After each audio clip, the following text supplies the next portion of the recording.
Nah, jadi di sini memang untuk pertanian luar biasa kendalanya, khususnya mengenai masalah pupuk. Nah, jadi di sini banyak pupuk ada mahal, duitnya ada, pupuknya ada. Nah, itu kendala kami. Padahal di sini banyak kelompok, apa-apanya ulun termasuk megang 2 kelompok Pak, kelompok taninya ulun, tiga-tiganya juga ulun. Tapi tadi setiap tahun kami selalu terkendala. Alasan macam-macam lah, dari distributor kan, B, C, D, itu tadi itu bisa keluar daerah. Nah ini perlu juga kami sampaikan. Dan kedua di sini mengenai suku Pak, termasuk Indonesia Mini, Banjar, Jawa, Bugisnya juga ada, Dayaknya juga ada, Bataknya juga ada, Indonesia Mini di sini. Nah, termasuk juga agamanya Pak, Islam, tapi alhamdulillah mayoritas Islam, jadi Nasrani juga ada, itu ada, Hindu juga ada. Jadi ya tadi termasuk desa. Nah, Indonesia Mini. Nah, kita berdoa, insya Allah juga beliau terpilih ya kan. Apa-apa mungkin perlu disampaikan selain daripada ulun tadi karena mengenai masalah pertanian, makanya ulun memberikan waktu atau menyampaikan bahwa memang pertanian di sini hampir ada pemukiman 60% juga petani, ada pemukiman lah. Jadi di sini petaninya hampir petani semua, termasuk sayur mayur, kebun. Jadi di sini banyak kebunan, baik itu tomat, segala macam tanaman lah. Nah, ini dari ulun yang mungkin ulun sampaikan pribadi. Nah, karena Allah menyangkut masalah kelompok tani tadi kan, mungkin dari yang lain, mungkin dari yang lain ada yang perlu disampaikan. Kebetulan beliau hadir. Kalau timnya ini dulu nang datang kan bisa ada kesampaian. Jadi ilmunya beliau nang datang kan, jadi langsung mendengar apa kalau masa artinya di masyarakat. Mungkin dari rekan-rekan BPK ada yang perlu disampaikan, kebetulan pengumpulan juga di luar. Ada dari BPK. Nah, dari BPK apa disampaikan? Silakan masuk aja kalau masih kosong. Karena Pak Andin ini beliau mantan ketua BPK di Kabupaten Banjar. Pusat 90. 690. Jadi Pak Andin ini juga memiliki program tentang BPK. Silakan kalau ada yang mau disampaikan, silakan. Yang petani Pak dulu Pak. Ada yang petani dulu Pak. Bapak dari petani. Bibit. Sampaikan aja Pak. Dari petani apa? Puluhan pian. Iya, puluhan pian. Assalamualaikum warahmatullahi wabarakatuh. Jadi saya ini cuman tanya atau apa yang dikeluhkan petani. Jadi terutama keluhan tani itu ya yang jelas itu masalah air juga itu jadi mulai, cuman ya maaf itu belum merata. Kedua kalinya masalah tanahnya itu memang terus terang aja masih masam benar. Jadi itu kedua kalinya masalah tanam-tanaman itu kalau di sini kebanyakan kalau misalnya masalah kebun, masalah pupuk dan lain-lain itu kalau misalnya kurang memang terus terangnya itu memang sakit benar. Jadi ya mohonlah itu nanti di mana. Jadi saya sebagai petani di sini selama hampir 27 tahun. Ya. Tapi mulai tahun 93 Pak ya, di sini sampai sekarang 2020. Jadi masalah nanam itu ya itulah yang nyata itu masalah pupuk atau khususnya ya seperti kapur, seperti pupuk pabrik itu terus terang aja kalau masalah pupuk pabrik yaitu tadi dihilangkan sama Om Surya seperti itu. jadi ada duitnya, kadang-kadang nggak ada pupuknya. Jadi malah petani itu yang paling sakit ya itu masalah pupuk. Jadi terima kasih, saya nggak terlalu panjang, jadi maaf. Saya akhiri, wassalamualaikum warahmatullahi wabarakatuh. Waalaikumsalam. Bisa pakai ini ya. Jelas ya di luar ya. Jelas. Pak Wagiman. Pak Wagiman. Terima kasih Pak Wagiman dan Pak Surya juga. Jadi kadang-kadang yang namanya mata ya, dua ini dengan apa yang kita lihat kadang-kadang suka tertipu juga Pak ya. Ulun pikir dari pian ini adalah pensiunan ASN, TNI, Polri, ya karena biasanya tinggal di komplek ini Pak, biasanya itu adalah orang-orang yang pensiunan gitu kan ya, atau pedagang gitu. Ternyata 60% petani.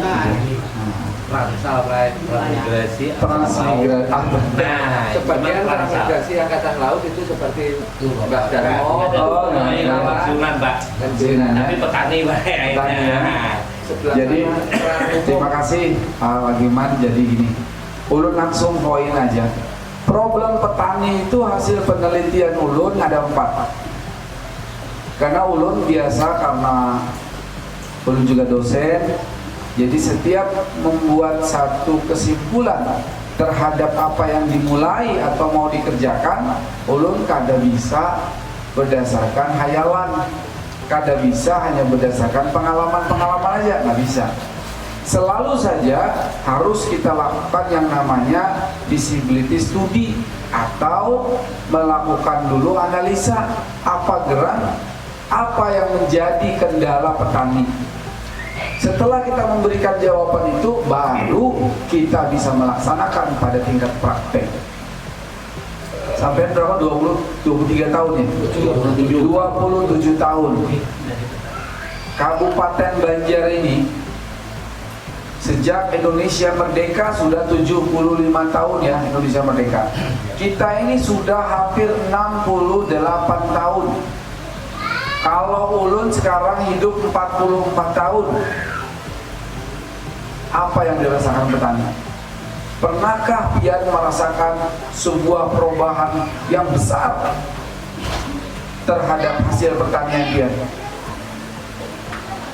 selama ini? Ataukah pian pernah berpikir, atau pernahkah pian melihat ada terobosan yang besar sehingga petani kita ini membuat sesuatu hal yang berbeda?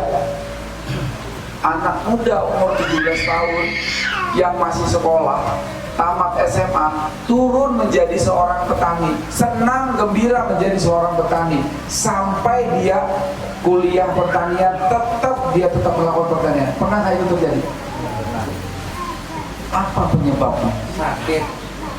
Ya karena sakit nggak ada yang mau. Ulun mohon izin pada Pak Wagiman, kalau ulun keliru dari hasil penelitian ulun, tolong nanti dikoreksi. Karena namanya penelitian ini, ulun kebetulan meneliti ini tidak di atas kertas. Ulun meneliti ini kebetulan penelitiannya adalah penelitian empirik, langsung bertanya kepada petani, dan hasilnya ulun simpulkan satu kesimpulan besar, ada 4 indikasi kegagalan petani. Nah, mohon dikoreksi kalau ulun keliru ya. Pertama, kenapa petani kita di Kabupaten Banjar khususnya tidak sejahtera? Tidak sejahtera. Kenapa? Ternyata pada saat ulun di Vietnam bingung ulun, kenapa di Vietnam baru merdeka, hari ini dia menyuplai beras. Indonesia yang 75 tahun merdeka belum menyuplai beras. Vietnam baru saja merdeka, sekarang sudah mengirim namanya pelet ikan ke beberapa negara. Kita bisi sungai banyak banar, tapi kenapa belum pernah mengirim pelet ikan? Ini pertanyaan. Kalau bayi lobster sudahlah ditangkap ya lah. Janganlah bicara itu. Kenapa penyebabnya? Ulun sampaikan dan ulun mohon dikoreksi. Sekali lagi mohon dengan segala hormat, koreksi kalau hasil penelitian ulun keliru. Mindset petani yang ada di Vietnam itu berbeda mindset petani yang ada di Kabupaten Banjar, tapi berbeda juga dengan di Jawa. Di Purworejo, di Kulon Progo sudah mulai mindsetnya berubah. Kita Kabupaten Banjar belum berubah. Kenapa? Karena pimpinan daerahnya belum berubah. Mindsetnya apa? Petani kita mindsetnya adalah behuma atau bertani buat makan, buat persediaan makan setahun. Kalau ada lebihnya baru dijual. Satu, tolong koreksi. Yang kedua, yang kedua, mindset sebenarnya yang ada di Vietnam itu, kamu boleh bertani, kata pemerintahan komunis nasionalis, tapi bertani kamu untuk memproduksi dan menjual hasil pertanian kamu, sisanya buat makan. Kalau kamu tidak dapat, maka kamu tidak saya kasih makan. Itu mindset yang ada di Vietnam. Kira-kira mindset yang pertama itu bujurkah salah ulun? Bujur ya Pak ya? Masuk. Bujur nanti. Ada bujur bareng. Belum. Jadi mindsetnya apa yang bujur Pak Suryan? Ya kalau pendapat ulun jawab. Ini biar harus ada yang menjawab Pak. Jadi sebenarnya Pak Lah, ini mungkin agak sedikit panjang, tapi mungkin bisa dicerna. Sebenarnya keperluan masyarakat bawah, ya kan, khususnya petani. Tadi kita bicara petani, itu mereka itu tidak bermimpi yang terlalu jauh. Artinya tidak muluk-muluk lah, ya kan. Yang penting di rumah tersedia, mereka bisa bekerja lagi besok, kan gitu. Nah kenyataan di sini Pak, artinya mohon maaf mungkin bukan kita menyebalkan daerah kita, ya, tapi inilah kenyataan. Mungkin kita lupa tahunnya, awal pertama didirikannya atau dibangunkan saluran irigasi, itu program pemerintah adalah untuk para petani. Tapi kenyataannya disalahgunakan. Nah, jadi kan ini salah mindsetnya lagi kan. Nah, jadi kami berharap, jadi kami pernah Pak, kebetulan ketua P3A petani pengguna air sedesa Bubun ini, ulun pernah riset juga, artinya cek ke lapangan dari mulai Bul 7 dari jembatan layang itu sampai ke Sungai Sipai itu ada 570 selang pipa yang khusus digunakan untuk para penambang. Nah, itu pernah kami bicarakan dalam beberapa kali forum pertemuan dengan dinas terkait, baik itu PO ataupun dari perikanan sendiri. Jawaban mereka Pak, itu milik para pejabat Pak. Nah, makanya sesuai dengan tadi yang disampaikan oleh Pak Wagiman, ya kan?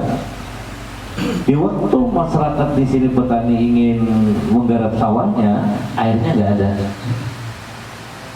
Padahal lahannya di sini jujur aja Pak, wilayah ulun ini 250 hektar sawah, tapi yang bisa tergarap cuma 70 hektar. Kendalanya Pak, tadi adalah karena air masam. Kenapa air masam itu tadi? Karena ditumbuhi oleh tanaman yang mendatangkan masam seperti kayu galam, akasia. Tapi kalau air normal, semua bisa tergarap. Dan ini sudah disampaikan beberapa kali pertemuan, baik dengan POPR sendiri, balai pengairan sudah. Tapi tadi inilah kendala kami. Jadi artinya masyarakat itu tidak terlalu yang muluk-muluk lah mimpinya kan. Cuma beberapa tahun ini tidak pernah mindset itu dilaksanakan. Mungkin itu. Oke, terima kasih. Ulun lanjutkan ya. Jadi ulun kenapa menyampaikan itu sederhana. Kalau langsung kepada poin bagaimana cara menyelesaikan keinginan sederhana petani, pasti akan ulun sampaikan. Pertama, penelitian ulun soal pupuk Pak. Pupuk itu menjadi tolak ukur pertama kegagalan petani. Satu, pupuknya mahal. Kalaupun ada juga pupuknya mahal, datangnya kada tepat waktu. Kalaupun mahal, kada tepat waktu, ditambah lagi pupuknya tidak berkualitas. Itu hasil penelitiannya. Yang kedua, kenapa tidak sejahtera petani kita itu?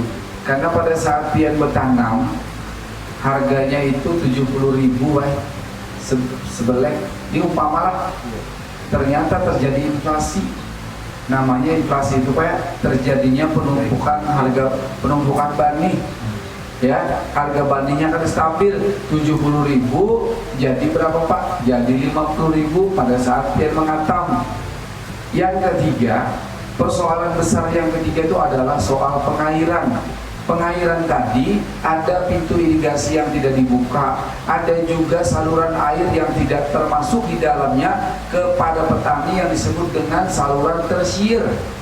Yang ketiga, yang terakhir, kondisi alam gambut kita yang tidak terselesaikan karena ada keasaman. Yang keempat, perlu sampaikan kepadanya, problem petani tidak sejahtera itu karena infrastruktur. Apa namanya, infrastruktur jalan tani Pak. Karena di Purworejo itu kalau umpama hendak melimbah bani Pak, tidak ada lagi yang membawa bani itu 100 sampai 200 meter, tidak ada lagi. Nggak ada lagi Pak. Sekarang jalan petani itu tidak lebih dari 150 meter sudah ada jalan yang disebut dengan jalan tanggul. Kalau kita di sini yang mulu lihat hasil penelitian Pak Surya, fakta yang di lapangan masih banyak Pak yang 400 meter mencari jalan untuk membawa bani. Mungkin lebihnya ya. Yang jelas 400 meter itu kisaran yang paling banyak. Itu yang menjadi persoalan. Bagaimana solusinya? Masalah sudah diketemukan, bagaimana solusinya? Ini yang paling penting masalahnya. Bagaimana memecahkan solusi itu? Kalau pian bisa mau mendengarkan tambahan solusinya, silahkan pian koreksi seperti yang Pak Suryansa tadi koreksi. Cuman yang jelas mindset itu terjadi pada orang lain. Ya, mindset yang ini terjadi pada rakyat kita. Nah, kalau kita mau merubah mindset itu, anak 17 tahun, 22 tahun akan berlomba-lomba. Dia pengen menjadi petani. Itu harapan next step 10 sampai 20 tahun ke depan. Jadi tidak ada lagi orang berlomba-lomba pengen jadi pegawai negeri, tapi pengen jadi petani. Kenapa? Karena nilai produksinya jauh lebih tinggi. Satu problem masalah besar soal pupuk. Selesaikan pemerintah intervensi soal pupuk. Bagaimana caranya? Kita akan membangun yang namanya badan usaha milik daerah menangani khusus pertanian. Tapi ada tapi Pak, jangan sampai badan usaha milik daerah itu berbentuk PD. Kenapa? Kalau berbentuk PD, yang hadir nanti mantan-mantan dinas, mantan-mantan kepala dinas, atau mantan-mantan pegawai negeri, atau keluarga-keluarganya. Kalau sudah seperti itu, sami mawon Pak dengan yang dulu-dulu, benar ya Pak ya? Terjadi tindakan nepotisme dan korupsi. Maka Ulut akan bangun PD itu tidak berupa badan usaha milik daerah itu bentuknya PD, tapi perseroan terbatas. Perseroan terbatas itu akan Ulut ajak Pak Suryani, Pak, sampai mau bergabung nggak di PT yang menangani khusus pertanian? Ulun ajak. Gimana caranya Ulun mengajak? Pian menjadi pemilik perusahaan, sehingga pian jangan main-main dengan persoalan ini. Pian sebagai kepala petani, seluruh kepala-kepala petani yang peduli terhadap petani, yang bisi tanah banyak, yang bisi gudang banyak, ayo masuk ke dalam perusahaan kita. 51% milik pemerintah daerah, 41% milik swasta.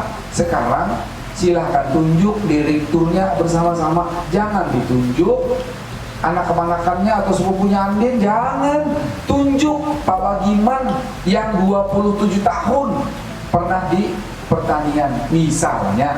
Kalau Pak Bagiman gak mau, saya nggak sekolah Pak, saya maunya jadi pengawas aja katanya, karena saya tahu cara mengendalikan air tidak menjadi asam begini, cara pupuk yang diambil begini, biarkan aja nanti manajernya mungkin Pak Suryani. Seperti itu contohnya. Kalau terlibat langsung di dalam korporat itu adalah petani, insya Allah soal pupuk bisa terselesaikan. Toh pupuknya juga kada jauh-jauh, adanya juga di Kalimantan, namanya pupuk Altim. Kita bisa kontrak di situ kalau atas nama pemerintah daerah. Itu satu bisa terselesaikan. Gimana caranya mengkorupsi? 49% milik swasta, gimana caranya? Tapi kalau 100% milik pemerintah daerah, nggak bisa datang Pak Suryani. Oh, coba aja datangin dulu, siapa sih? Coba kalau di situ pemegang sahamnya Pak Suryani, jangan macam-macam, walaupun kami ini punya 1,5% doang, tapi kelompok kami juga punya hak yang sama untuk menentukan kiblat bisnis daripada korporat ini. Itu yang mau kita ciptakan. Yang kedua, bagaimana caranya menstabilkan inflasi harga beras, harga banibian, sehingga petani tadi yang mestinya petani 10 borongan dapat 100 belek, hari ini kita pastikan, kita coba untuk mencari teknologi agar jangan lagi 10 belek satu borongan. Kayak apa caranya supaya 15 belek? Supaya tidak lagi hanya untuk makan, tapi juga untuk membuat nilai produksi tambah lebih bagus. Kita cari teknologinya. Mereka bisa kok 3 kali setahun di Vietnam, mereka bisa kok di Jawa itu 2 kali setahun. Kalau kita tidak bisa, ada yang keliru dan salah. Kalau memang toh juga tetap tidak bisa, pertanyaannya ulun balik. Pernahkah biar handphone ini 15 tahun kemarin ada handphone YouTube, ada handphone yang bisa gesek-gesek atau yang touchscreen? Pernah nggak 15 tahun kemarin berpikir? Ada. Hari ini ternyata terbukti bisa nonton TV di handphone. Artinya tidak ada yang tidak bisa di muka bumi ini. Semua bisa, sepanjang political will, goodwill dari kepala daerah mau mendobrak tirani-tirani yang ada, mau mendobrak, mau melawan dengan teknologi dan ilmu pengetahuan. Insya Allah, kalau Bu Buhantian belum merasakan, setidaknya anak Pak Suryani yang bisa merasakan ada perubahan. Itu yang mau bangun menjadi daerah kabupaten yang Banjar bersinar. Bukan buat 2 tahun, bukan buat 5 tahun. Ulun pengen pastikan 10, 100 tahun ke depan kita membuat dan mencetak sejarah bahwa fondasi pertama perekonomian kita khususnya di petani dicetak bersama-sama di rumah Pak Suryani bersama dengan bupatinya. Itu yang pengen ulun sampaikan kepada kita, khususnya kepada pian semua. Jadi kalau hanya untuk menstabilkan harga benih pian, insya Allah pian jangan khawatir, toh juga perusahaannya milik pian, ya kan, duitnya juga duit pian. Nah, yang terakhir, yang ketiga, soal air dan soal jalan, ini adalah problem besar Pak Suryani.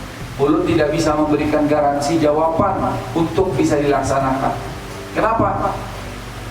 Kami waktu di DPR di Banjar mengundang salah satu kepala bidang Kementerian Pertanian ke Kabupaten Banjar pada saat hari raya hari nasional padi Pak, hari petani ya.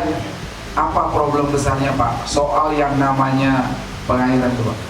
Ternyata dijawab sama mereka, petani yang ada di Kabupaten Banjar ini untuk bisa menyalurkan yang tadi dicolong sama saudara-saudara kita sendiri loh itu. Ya kan? Karena pemerintah Jepang itu Pak memberikan bantuan berupa irigasi itu, hakikat prinsip dasarnya buat apa? Buat petani padi.